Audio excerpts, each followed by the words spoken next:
Paul Marshall has been to 3 World Cups, Brazil in 2014, Russia in 2018. He spent the entirety of Qatar 2022 there, from the opener to the final. This is not a casual supporter who picks up a ticket when it's convenient. This is a man who has committed years of saving, months of planning, and thousands of miles of travel to the game he loves. He is exactly the kind of supporter the World Cup was always supposed to celebrate. The person for whom attending isn't optional, it's essential. The person whose presence in those stadiums creates the atmosphere that billions watch on television. The person who, in theory, the governing body of football should be doing everything possible to accommodate. When the ticket prices for the 2026 World Cup were announced, Paul Marshall sat down and did the maths. He is based in Southern California. The tournament was coming to his own backyard. He should have been the easiest case in the entire supporter ecosystem to satisfy. And what he found when he looked at the numbers was something he described plainly and without exaggeration. It was a shock. It was like 3 to 4 times more expensive than previous tournaments. And when you look at matches like the final, it was even more, like 8 times more. 8 times. Not compared to a budget tournament, compared to Qatar, which was itself the most expensive World Cup in history at the time. Paul Marshall has not confirmed he will be attending. A man who has been to every World Cup for 12 years, who lives in the host country, who represents the kind of supporter loyalty that every governing body claims to treasure, sitting in front of his laptop looking at prices 3 to 4 times higher than anything he has previously paid, and experiencing something that, in the football context, has no precedent: sticker shock. The ugly cost of the beautiful game's grandest event, as one headline put it. And the ugliness, as the tournament opens today in Mexico City, is now thoroughly, comprehensively, and measurably documented. So what's really happening here? And how did the World Cup, the sport's most universal competition, the one that belongs, in the promotional language, to everyone, arrive at this moment, on its opening day, with a ticketing crisis that state attorneys general are formally investigating, that the head of the host nation publicly said he wouldn't pay, and that has left hundreds of thousands of seats unsold across 11 American host cities? Let's go through it from the beginning, because the pricing story is not a single decision. It is a sequence of choices made over months that accumulated into something that no single press release or limited allocation of discounted tickets could credibly address. The governing body announced it would use dynamic pricing for the first time in World Cup history. The initial price range was broad, from $60 at the cheapest end to $6,710 for the final. That range sounds on paper like it contains something for everyone, and at the very bottom of it there is technically something, a Category 4 ticket in the upper corner sections of the stadiums, priced between $60 and $105 for group stage matches not involving the 3 host nations. But the $60 ticket was not what it appeared. Analysis confirmed that the number of those tickets available for each match was in the hundreds rather than thousands, not enough to meaningfully serve the market of supporters who needed them most. And the process required to access them, the FIFA ID registration, the lottery system, the Visa card pre-sale requirement, the phase-by-phase release structure, was complex enough that a Scotland supporter described the queuing system as the definition of madness and gave up entirely. The cheapest ticket existed, but getting to it required navigating a system that was, in the experience of many who tried, hostile to the person it was supposed to serve. What the dynamic pricing algorithm actually did to the market over the months of sales that followed has now been documented with precision. Prices rose on average by 35% across 95 of the 104 matches, not gradually, not predictably. The algorithm responded to patterns of demand and adjusted upward for high-profile fixtures dramatically so. For the match between Portugal and Colombia, prices specifically skyrocketed as the algorithm read the level of interest and responded. Scalpers who had purchased tickets in bulk early in the sales process when prices were lower, intending to hold and resell as the algorithm drove prices upward. That strategy worked while demand was rising. But when ordinary supporter demand stalled, when the visa barriers, the travel deterrents, the safety concerns, and the simple reality of prices 3 to 4 times higher than Qatar began pushing people away rather than attracting them, the scalpers were left holding inventory at a moment when the market below them was softening. The algorithm that had rewarded their bet in the upward phase worked against them in the downward one. 180,000 tickets ended up in the resale market. One analyst's assessment was direct. The dynamic pricing model, combined with the 26% combined resale fee what FIFA charges on transactions, had alienated what he described as football's authentic fan base, the working class, the people who fill the lower tiers and have driven the culture of this sport for more than a century. They were not priced out as a side effect, they were priced out as the consequence of a model specifically designed to extract maximum commercial value from every seat. The average cheapest ticket for group stage games 60 days before the tournament in Los Angeles was over $1,000 on FIFA's resale market. In Dallas, where supporters could watch Lionel Messi's Argentina play in the group stage, the average cheapest ticket was over $1,000. That figure, $1,000 for the cheapest available seat at a single group stage match, is roughly double what the average American spends on food in an entire month. The England Fans Embassy calculated that an English supporter attending every match from the group stage to the final, buying the cheapest available Category 4 ticket throughout, would spend at least $3,180, more than double the equivalent cost in Qatar. The American president, whose administration has been the source of several other complications surrounding this tournament, said something about the price tickets that cut through all the institutional language. Asked about the cost, he said he wouldn't pay it either, to be honest.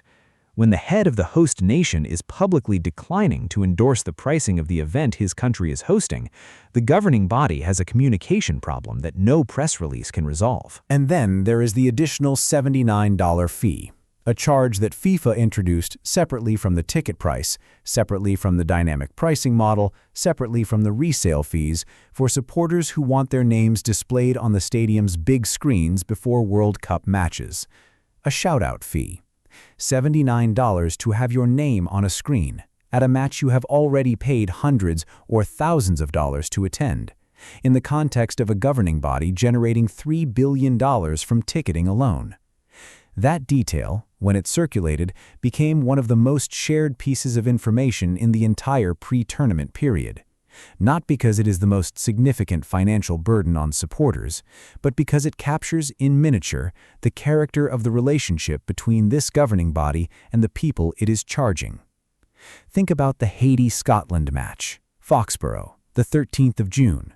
A group stage fixture between two nations whose supporters have faced their own version of the 2026 World Cup story.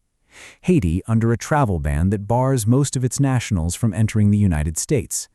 Scotland's fans navigating a pricing and queuing process that one of their own supporters described as the definition of madness. The Category 1 ticket price for that match in Massachusetts is $1,300. It was still available, unsold in the days before the tournament began. $1,300 for a group stage match, in a stadium that a small New England town of 18,000 people nearly refused to license because it hadn't received the security funding it was owed, at a tournament where the governing body charged $79 to have your name on a screen. But there's another angle, and it is one that the pricing story makes particularly sharp. Because the market that has been described, the inflation, the unsold inventory, the split between the stratospheric and the deflated, the 80% of American host city hotels tracking below their booking forecasts, is the market FIFA built. It did not arrive by accident. It was constructed, phase by phase, through a series of deliberate decisions about how to price, how to release, how to manage resale, and how to allocate the revenue those decisions generated. And the decisions generated $3 billion for FIFA. The host cities got essentially none of it. Their collective shortfall has been estimated at a minimum of $250 million. Hotels prepared for visitors who didn't come in the projected numbers. Cities staffed up for economic activity that hasn't fully materialized. Small businesses in Kansas City and Houston and Seattle and Philadelphia made investments on the basis of official projections that the ticket market in its actual behavior has not validated. The model that generated $3 billion for the governing body left the people responsible for the tournament's physical presence in their cities, managing a gap between what was promised and what arrived. What does this mean for the football itself? Here is the honest answer, and it is not entirely grim. The market has adjusted, partially in the downward direction. Prices for lower-profile matches have dropped enough that some supporters who had been priced out in the early phases have found their way back in. The tournament's momentum will drive last-minute purchasing in ways that the pre-tournament data couldn't fully predict. Some of the gap in the Dallas inventory will close. Some of the hotel rooms in Houston will fill. The Azteca tonight will be 83,000 people, regardless of everything, because no commercial model can diminish what happens when that stadium is full for a World Cup opening match. The bigger issue is what the pricing model has done to the character of the attendance at the matches where it has been most effective. $1,000 for the cheapest seat at an Argentina group stage match. $32,000 for a premium final ticket. These prices do not attract football supporters. They attract a different demographic entirely. People for whom a $1,000 entertainment expense is discretionary, for whom the World Cup is an occasion rather than a passion, for whom the seat is a hospitality box rather than a vantage point from which to experience the game. The atmosphere those supporters generate is different from the atmosphere created by the people who have followed their national teams for 30 years and who saved for months to be there. And the people who have followed their teams for 30 years, Paul Marshall with his 3 previous World Cups, the supporter who described prices as 3 to 4 times higher, the England fan whose fans' embassy calculated $3,180 for the cheapest Category 4 journey from group stage to final. Those people have been giving a clear message about their place in the commercial architecture of this tournament. They are not the primary audience. The $3 billion is not built around them. The model is not designed to serve them. It is designed to extract the maximum possible revenue from every seat. And the maximum possible revenue from every seat is found at the intersection of supply management, dynamic pricing, and an audience whose ability to pay is unconstrained by any ordinary budget. That is the 2026 World Cup ticketing story.